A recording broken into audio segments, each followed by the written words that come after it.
What's going on? So we're gonna I'm gonna show you the ingredients, but really it's just raw milk. And this video is just gonna be a cheese video solely of raw milk that I made, and I just let it sit out. Now I think it's the second or it's the third day, and you can do this however long. It depends on the humidity in your location, I guess, and the type of milk. You know, I guess all milks are different, but I would imagine it's all takes 1 to 3 days. I would even say 2 to 3 days. There's ways to speed up the process, and yeah, that's basically it. So like, I just got some raw milk, I put it in a jar, I let it sit out.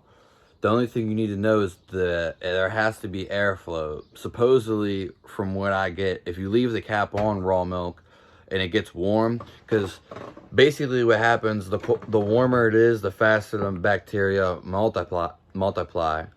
Milk is never really meant to be refrigerated because that very reason. Any animal in nature doesn't refrigerate their milk. You know, we're the only species to really do that. Of other animals, taking it that far, however you want to say that, manipulative, or just being, I don't know, ingenuiting. It's just real, everyone knows it is real crazy. But anywho, when we get to the bottom of this, we do have all this other milk, and we are using this to make cheese. All milk products come from milk. The mother, obviously, whether mammal, female, animal, and it's always going to be that way, I would imagine. And you can make a lot of things with milk. Again, so the process is, when we have the raw milk, so when I was talking about refrigeration, when we are, I'm just trying to hold this in a different way, but I don't know. When we talk about refrigeration, the milk doesn't, it's not really supposed to be refrigerated. It can be, though. Raw milk definitely can't. If you pasteurize milk, you must refrigerate your milk. You have to refrigerate your milk if you have store-bought milk, unless it's raw. We are talking about clearly raw milk, this is the only ingredient you need for this recipe. But I want to explain it so you understand everything, because it was really confusing for me. That's why I'm going to say this intro, and then I'm going to show you a couple things so you know it and you don't have to question anything. Raw milk doesn't go bad. It can go bad, though, if you don't let it have airflow. It has to have airflow. Now, you can not let it have airflow for a certain time. I would say maybe up to 2 weeks. But usually you want it to let it have airflow, because it will spoil. It has to have airflow, because that's the main ingredient, basically, or what stirs the bacteria and keeps it live and raw. You can't close it off, you know, from live oxygen, air. So when we come to that being said, it's your choice what you want to do. If you leave it in colder temperatures, you can leave your raw milk in the fridge, and if you're leaving your milk in the fridge, the only difference is between the fridge temperature and the outside of the fridge temperature. It's going to be way colder in the fridge, so every process of anything is going to take longer in the fridge. Hence, that's why people have like dry and cool spots, like a dry for wine. So these things build up. Wine is like exception too. It's a bottled thing. There's a lot of things that are fermented. I would say a lot of foods are fermented foods. A lot of people like fermented foods, and this is exactly what raw milk is. Raw milk just ferments, kind of like alcohol, and it never goes bad unless it doesn't have air. Now we come into this. You leave your raw milk out in the climate it is right now, and right now it's about to be summer, so we're coming up here. And the bacteria, depends on the day. It could happen in a day. It could happen in 3 days. When the milk comes out, there's 2 things in the milk. There's just the milk, watery substance, and then there's the fat. The cream is always going to rise to the top. Here's a hint if you don't know. The farmers usually take a lot of the cream, then give you watered down milk. It's not because they want to or because it's their option. It's more so because they make things with the cream, and sometimes with the whey too, or the other part of the milk. There's 2 parts. There's the whey, the liquid, and then there's going to be the cream. Now, the cream is just cream. Cream first, it turns the butter. You can make it happen faster too, such as churning and other processes. After we get past that process, it will turn in the cheese if we let it sit there. I am going to try to get butter out of this. It's been sitting on the 3rd day now. I'm going to try to get butter out of this. It will eventually, from butter, form into cheese. And then you have cheese, you know. You can also make cream cheese. You can make sour cream from any of these things. There's so many things to go, you know, so many different things. And I'm just giving you, these are like the basics, like 411s, the 101s. We're just shouting out numbers that I have no relation to at all.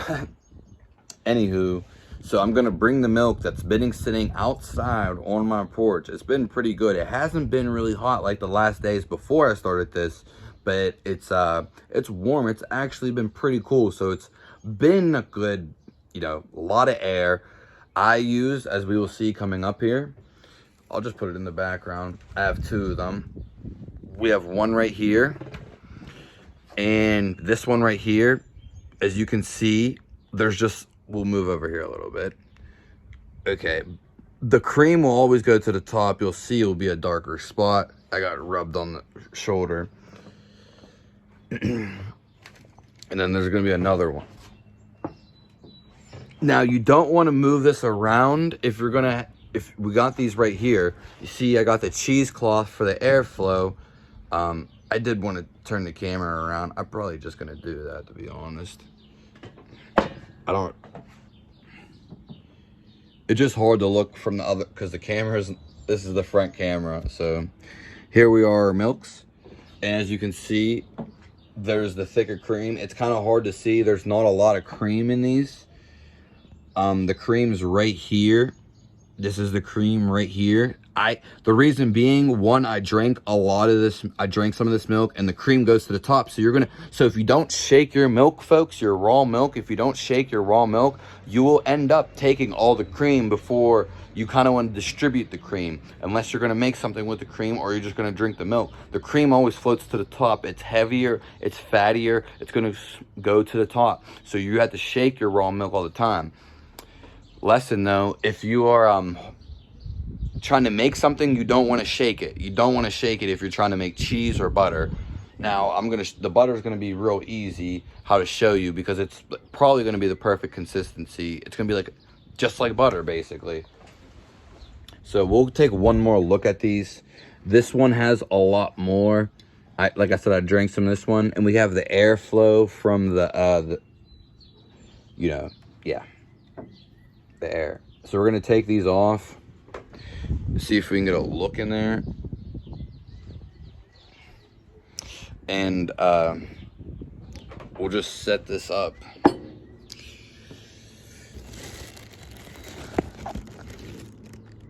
Like that. And you'll see me, I got this little cup right here.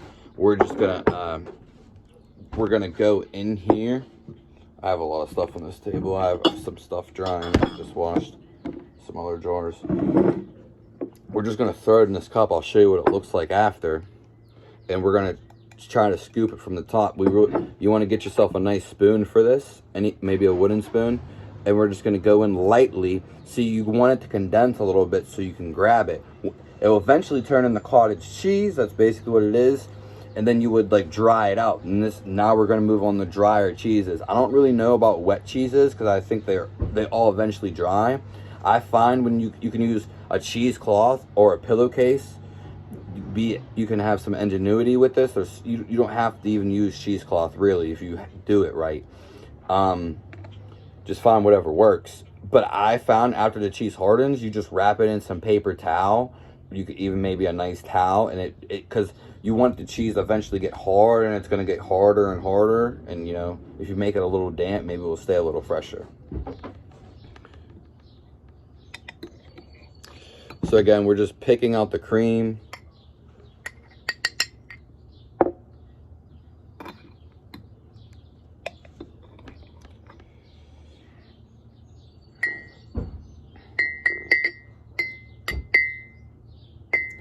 And basically, I guess when you would make butter, you have to churn this and move it really fast. It's pretty easy to do.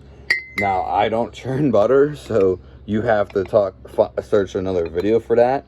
But I can let this sour into some cream, or I could just drink it as is. I can do a bunch of things with this, a bunch of stuff.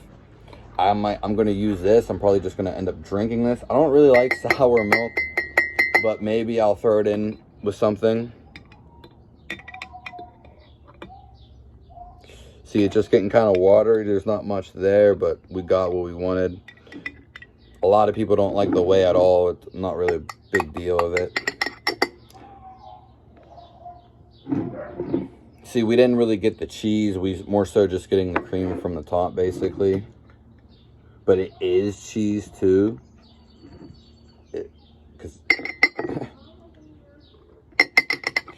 Well, basically, I just want to show you what it looks like. It kind of looks like this. It will get thicker and thicker as you let it sit in there. This is kind of like, yeah, I just spilled some of that. And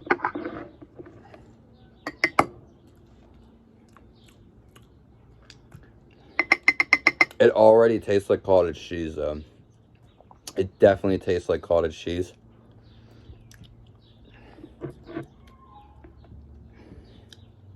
I just spilled a little bit on the table. But we'll just go in here and keep grabbing this cheese. Again, this milk that I get, I drank some of it, and this was like the last bit of it, so it's like probably the lower end.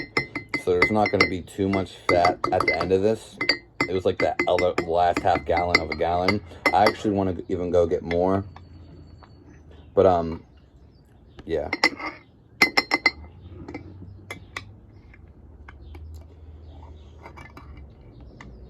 That's pretty much it. The yield wasn't too far in this.